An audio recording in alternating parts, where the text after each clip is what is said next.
I'd written off to a marriage agent in Kansas City, the way a man orders a plow through the mail, expecting something plain and useful that would show up in a crate and do its work without complaint. And God as my witness. What stepped off the noon train at Marrow Creek that October was Della Coyle, and she has been correcting my expectations every day of my life since. I was 38 years old that autumn, and I would have told you my heart was buried up on the bench above the ranch with my brother Amos and his wife, where I dug 2 graves the winter before with the ground so froze I'd had to thaw it with fires burning through the night. The fever had come up the valley in January and taken them both inside of a week and left me holding their girl, Posey, 7 years old and gone silent as a stone, and a ranch at Blue Draw that had been meant for 2 men to run and was now killing the one that was left. That's the plain shape of why I sent for a wife. I wanted understood there was nothing tender in it. I had a child who needed a woman's hand and 140 head that needed more hands than I had, and a note down at the bank in Marrow Creek that came due in the spring. And I'd done the sum 100 nights running, and it always came out the same. I could not hold that place alone. A man will do a great many undignified things before he'll stand at his brother's grave and admit he lost the thing his brother built. So I paid the agent's fee, and I answered her questions, and I told her I wanted a woman who was sober and strong and could keep a house and wasn't looking for a soft life, because there wasn't one to give. The letter I got back said the agent had a most suitable candidate, a Miss Coyle of Sedalia, capable and of good character, recommended without reservation. Recommended. I remember turning that word over. I pictured a mousy little thing, grateful and quiet, a woman the world had passed by who'd be glad of a roof. I built her in my head all through September, and I was wrong about every single particular. The train came in at noon on a gray day with the smell of snow already in the wind off the peaks. I'd shaved. I'd put on the coat that wasn't torn. Posey stood beside me on the platform in her Sunday dress, holding the hem of my coat and not saying anything, which was how she held to the world in those days. The cars shuddered to a stop and a couple drummers got off, and an old woman, and then a tall woman in a gray traveling dress came down the steps hauling a leather trunk that no porter had touched, set it on the boards hard enough to make me flinch, straightened up, and looked at me. She was near as tall as I was. That's the first thing. She had a plain, strong face, not a soft feature in it, a wide mouth and a straight nose and gray eyes that went over me once, top to bottom, the mended coat, the raw hands, the child at my leg, the way I'd look over a horse I was thinking of buying and had already found 3 things wrong with. "You'd be Cade," she said. "It wasn't a question." "Jonah Cade," I said. "You're Miss Coyle." "I am." She put out her hand and shook mine like a man, one hard pump. Her hand had calluses on it. That surprised me more than anything, I think. I'd braced myself for a lady's soft grip and got a palm that had held reins and rope and the handle of a hay fork, and I stood there a beat too long turning it over before I let go. Then she crouched down, right there on the platform in her traveling dress, so she was level with Posey, and she didn't coo and she didn't reach out to touch her the way strangers always did that made the girl flinch back. She just looked at her, serious, one working woman to another. "You'll be Posey," she said. "Your uncle wrote me you were quiet. That suits me fine." I never trusted a person who talked before they had something to say. Posey stared at her, and then I hadn't seen it in 10 months. The corner of the child's mouth moved. Not a smile, a thing on the way to one. I should have known right then, but I was a slow man in those days, slow and shut up tight, and all I felt was a kind of alarm, like the ground had shifted under me. This was not the grateful mouse I'd ordered. This was a person, entire and formed and not the least bit grateful, standing on my depot looking at my failing life and my silent child, and God help me not looking away. "The trunk's heavy," I said for something to say. "I'll get it." "I've been getting it from Sedalia to here," she said, and picked it up. "I expect I can manage the wagon." She could too. She swung it up over the sideboard before I got a hand to it. The ride out to Blue Draw is 9 miles up the valley, and it's a hard 9, the road climbing along the creek into the high country where the aspen had already gone and dropped, and the wind came down off the snowline raw enough to make your eyes run. I'd meant to make conversation. I'd rehearsed some, the weather, the stock, what a woman might need to know about the house. But Della Coyle didn't seem to need filling up with talk, and every time I looked over she was studying the country with those gray eyes, the fences and the grass and the way the water ran, and after a few miles she started asking questions, and they were not the questions I'd braced for. How many head? 140, near enough. Was closer to 300 2 years back. What took the rest? I didn't answer right off. She looked at me and waited, and there was no way past her waiting. Bad winter year before last. Then my brother and his wife took fever last January, and I've run it alone since. A man alone can't gather what 2 men can. I've been losing stock to the brush and the wolves and my own 2 hands not being enough of them. She nodded slow, like I'd confirmed a sum she'd already started. And the bank. I looked at her sharp. The agent tell you that? The agent told me you were a sober man of good character running a ranch in the mountains and wanting a wife who wasn't afraid of work. She didn't say the place was failing. But a man doesn't send to Kansas City for a stranger when things are going well, Mr. Cade. He sends when he's out of other rope. She said it flat, no cruelty in it, just fact, the way she'd read the country. So there's a note. When's it due?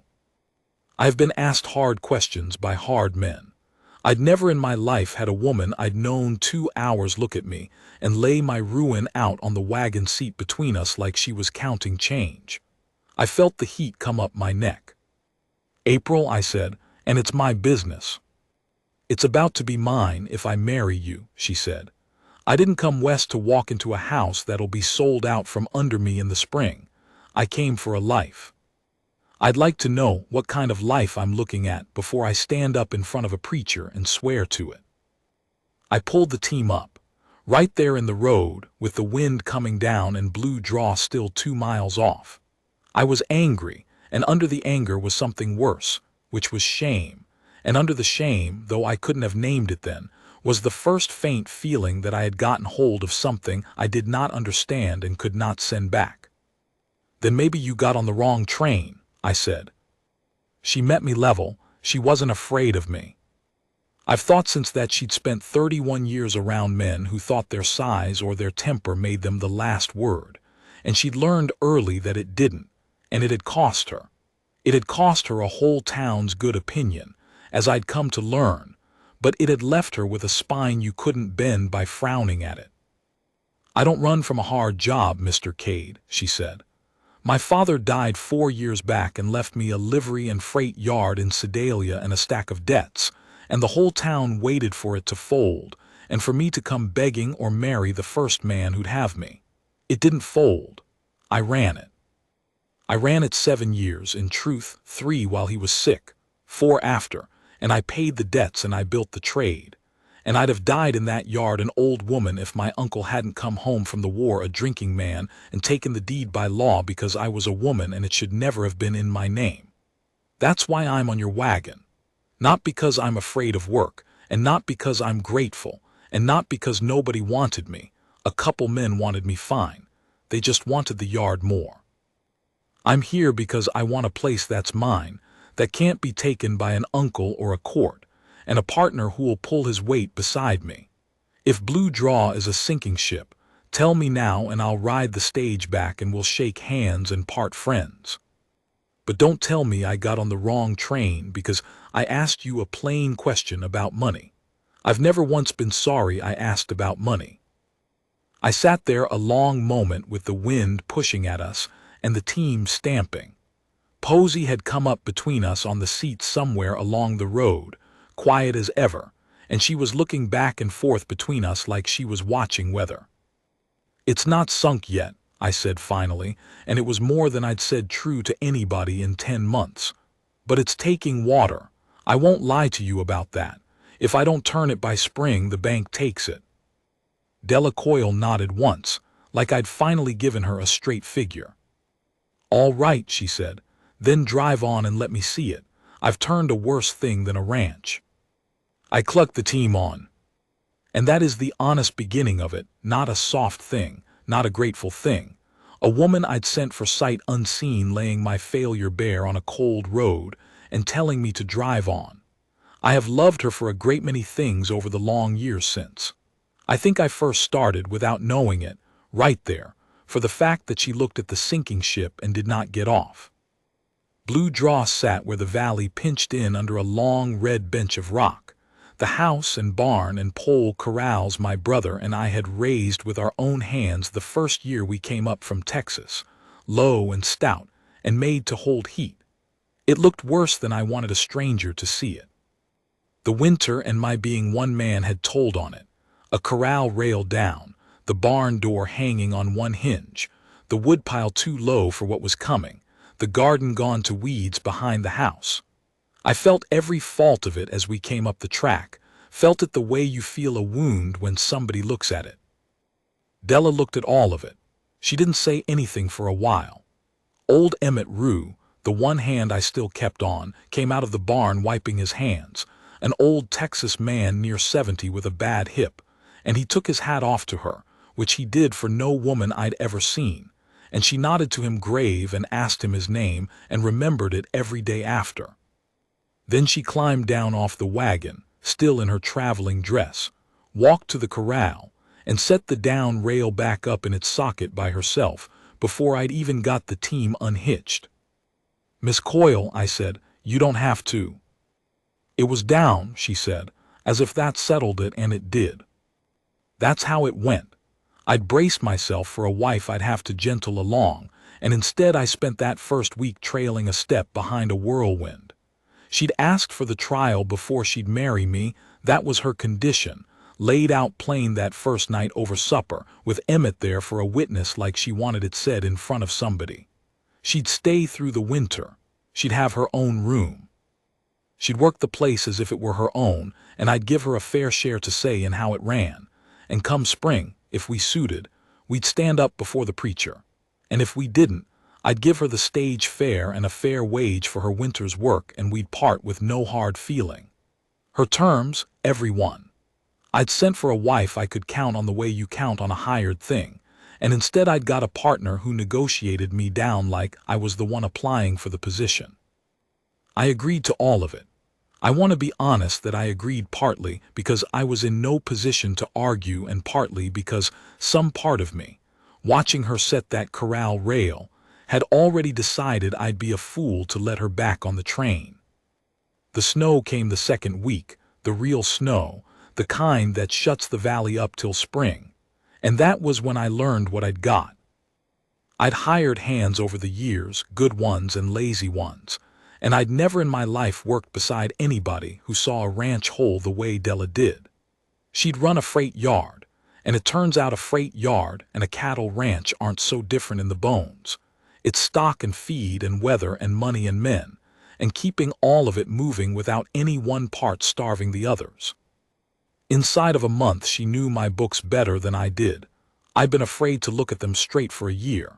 And she sat me down at the kitchen table one night with the ledger open and a lamp between us and showed me, in her plain hard hand, exactly how deep the water was and exactly where it was coming in. "You're not losing money on cattle," she said. "You're losing it on time. You spend 3 days gathering what 2 men would do in one, and every day a steer's loose in that brush he's dropping weight and getting eaten. And you're wintering more head than this hail carry, which means come February you'll be watching them starve and you'll sell in the spring glut with everybody else and take the bottom price." She tapped the page. "That's the leak, not the size of the herd. The shape of the year." I sat there.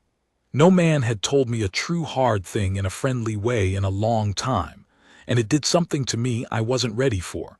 Sat at that table in the lamplight with a woman I'd known 5 weeks laying out my life's work and showing me it wasn't hopeless, only mishandled. "So what would you do?" I said, not sarcastic. I'd stopped being sarcastic with her by then. I'd learned it cost me. And she told me. And the shape of what she told me is the thing that saved Blue Draw, but I'll come to that. The winter closed us in together, is the truth of it. 9 miles of drifted road between us and Marrow Creek, and nobody to see us but old Emmett and the girl, and a house that had been a silent tomb for 10 months slowly, without my ever deciding it, filling back up with life. Della didn't fill it with chatter. She wasn't a soft woman, and she never pretended to be.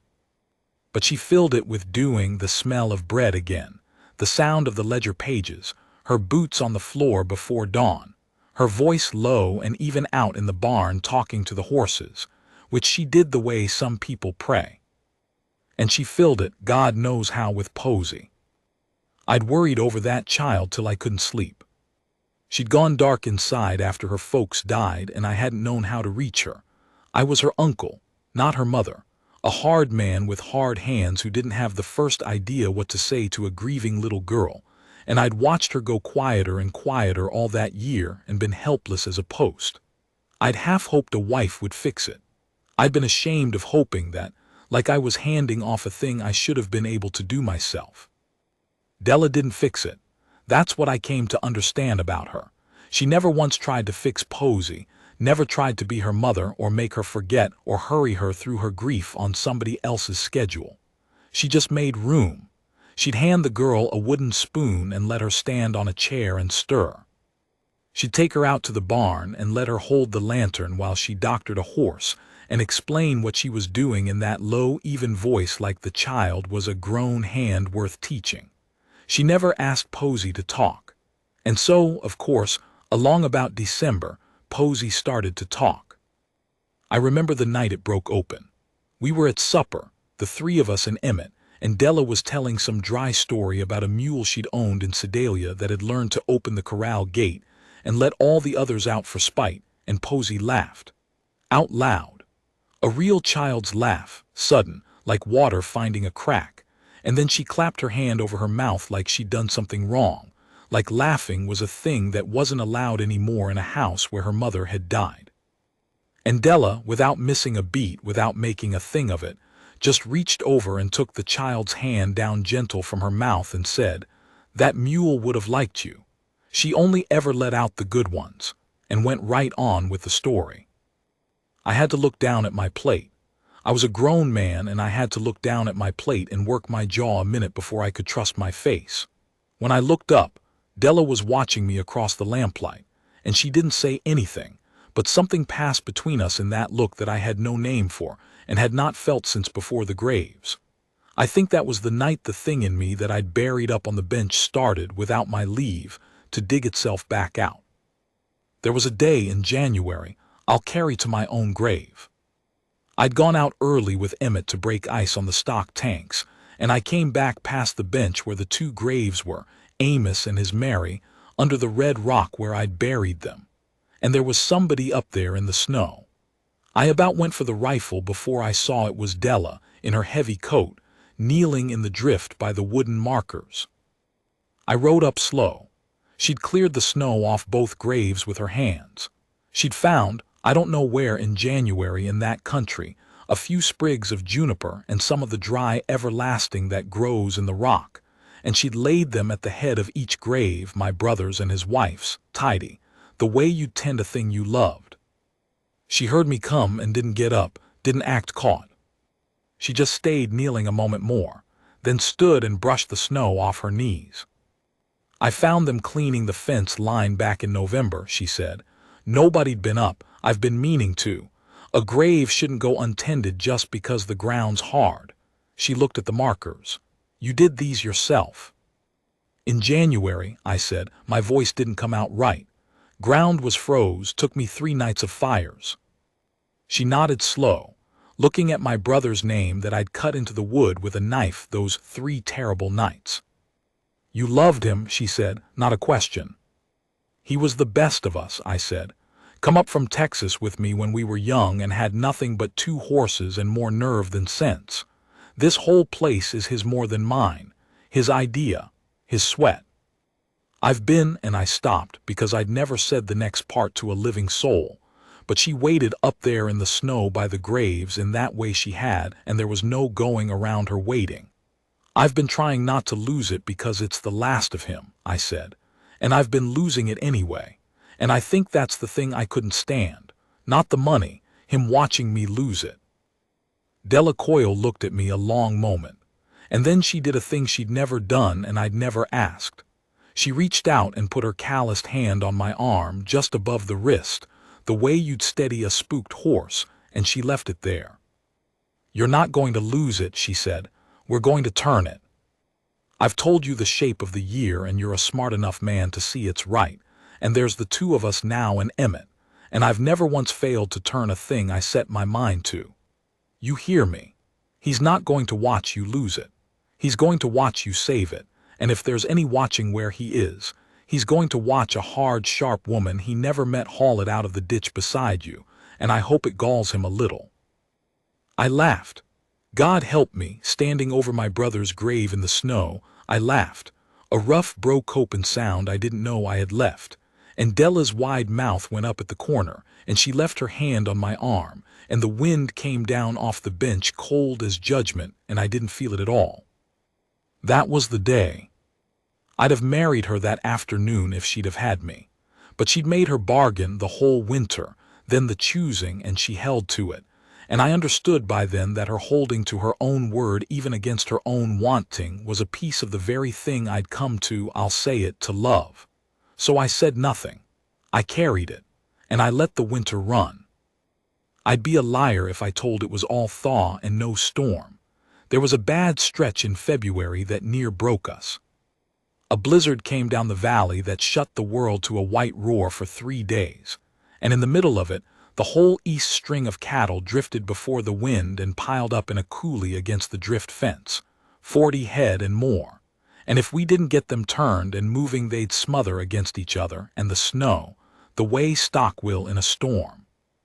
We went out into it, the three of us, me and Emmett and Della, roped together so as not to lose each other in the white, and we worked that coulee for 6 hours in a wind that took the breath out of your mouth. And I will tell you that Della Coyle worked that storm like she'd been born to it, waded into the piled stock and turned them by main strength and voice, dug a smothering yearling out of the drift with her bare hands when her mitten froze useless, and never once faltered, nor complained, nor looked to me to save her. Emmett's bad hip gave out toward the end, and she and I got the last of them turned between the two of us, working like a matched team, no talk needed, each knowing where the other would be.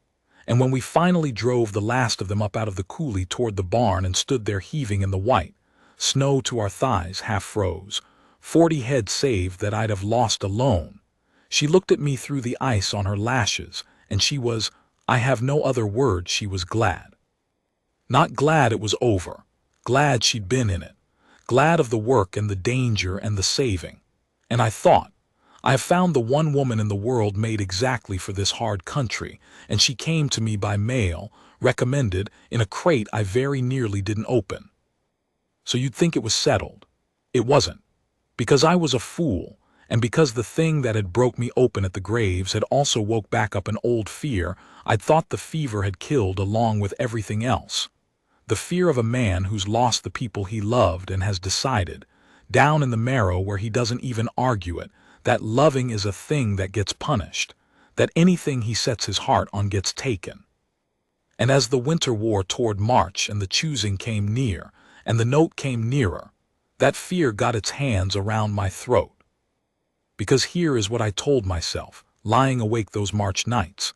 The note was due in April, and for all Della's talk of turning it, I did not yet see how. The plan she'd laid out, I'll come to it, was a good plan, a sound plan, but it was a chance, not a certainty, and if it failed, the bank took blue draw and everything on it. And where did that leave Della Coyle? She'd left a whole life to come here.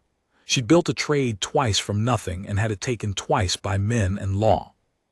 And I lay there and I thought, if I marry her and this place goes under, I will have done to her exactly what her uncle did, taken everything she built and left her with nothing, only worse, because I'll have taken her name and her years too, and bound her to a ruined man in a country 9 miles from a town that'll call her the fool who married a failing rancher. She deserved a going concern and a whole man. I was a sinking one and a broke one. And I decided the way a frightened man decides, all alone in the dark, sure he's being noble, that the honest thing, the kind thing, was to send her off before the crash, with a fair sum and her freedom, while she still had time to make a better bargain than me. I decided it, and I sat on it a week, and it curdled in me.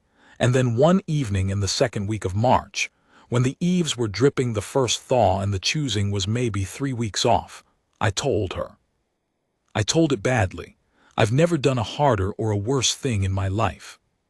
She was at the table with the ledger, working the spring figures, and Posey had gone up to bed, and Emmett was out in the barn, and I stood by the stove and I said it all in a rush, staring at the wall over her head, that I'd been thinking on it, that the note was too much of a risk, that I couldn't in good conscience bind her to a place that might be sold in a month, that I'd give her the fare and a full year's wage for her trouble and a letter of good character to the agent, and that she'd best take the next stage while the road was open and find a man with a place that wasn't drowning, because she deserved better than to go down with me.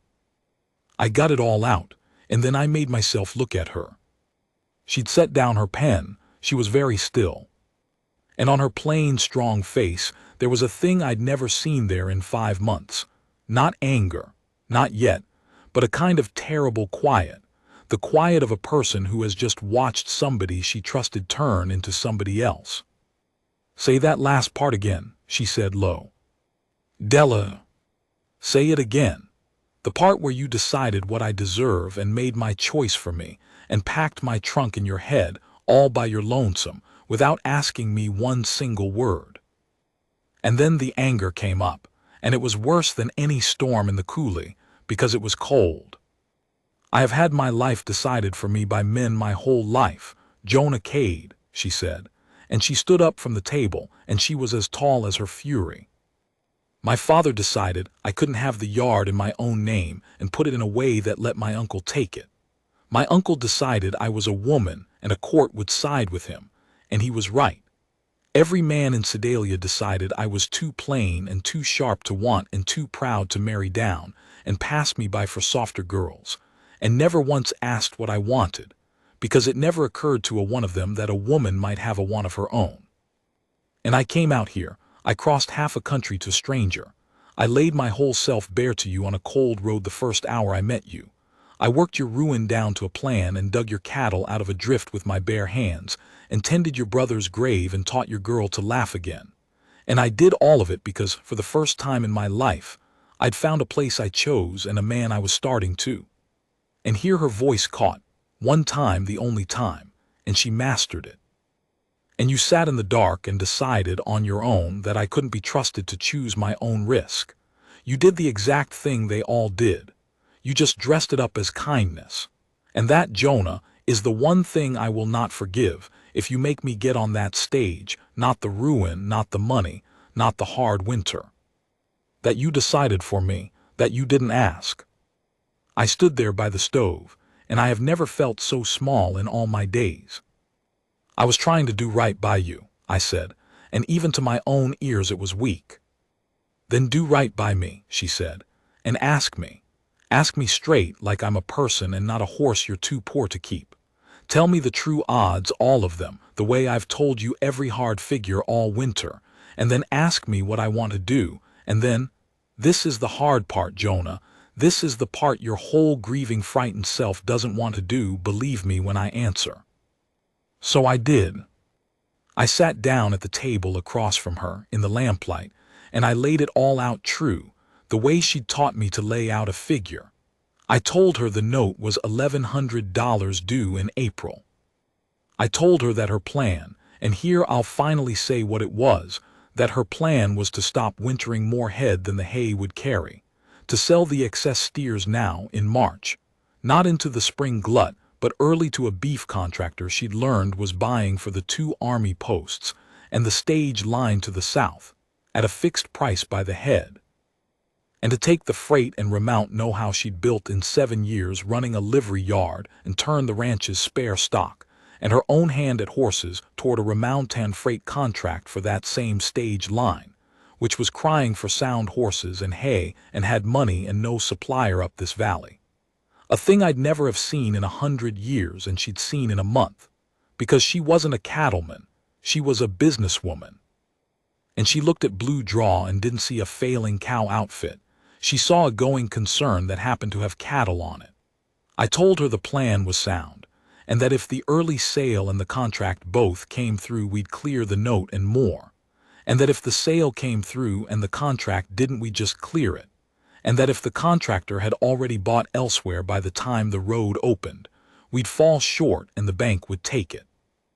I laid out every branch of it, the good and the bad, and I didn't shade it. And then I did the hard part. I said, Della, those are the true odds, all of them. I think we can do it.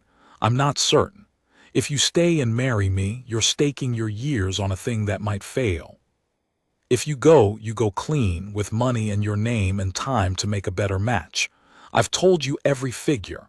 Now I'm asking you, and I'll believe your answer whatever it is. What do you want to do?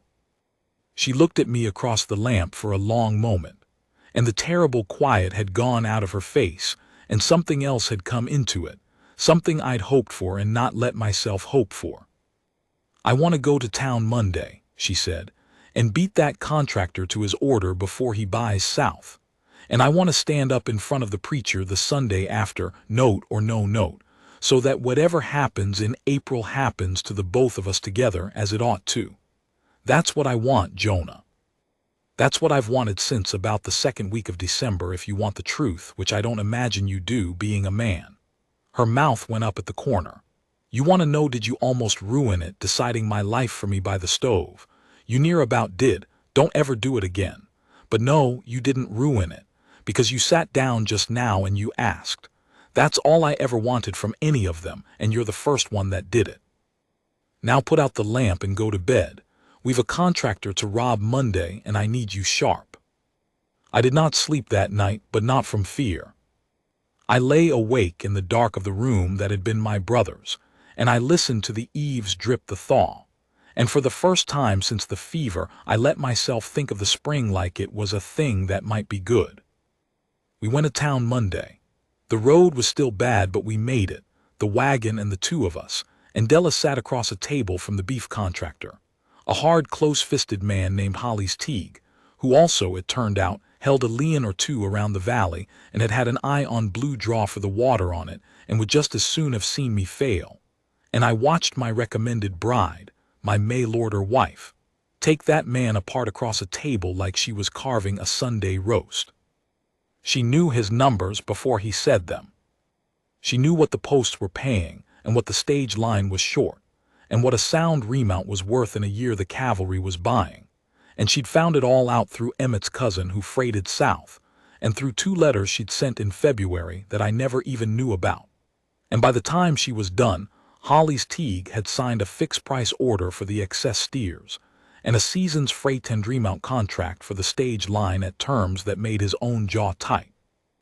Because he needed a supplier up this valley, worse than we needed the money, and she'd known it, and let him find it out slow.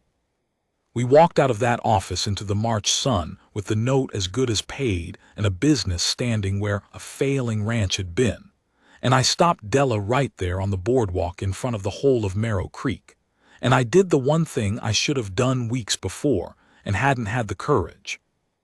Della Coyle, I said. I sent to Kansas City for a plain, useful wife because I was too broke and too broke-hearted to ask for anything better. And God sent me the best hand and the smartest partner and the finest woman in this whole country instead.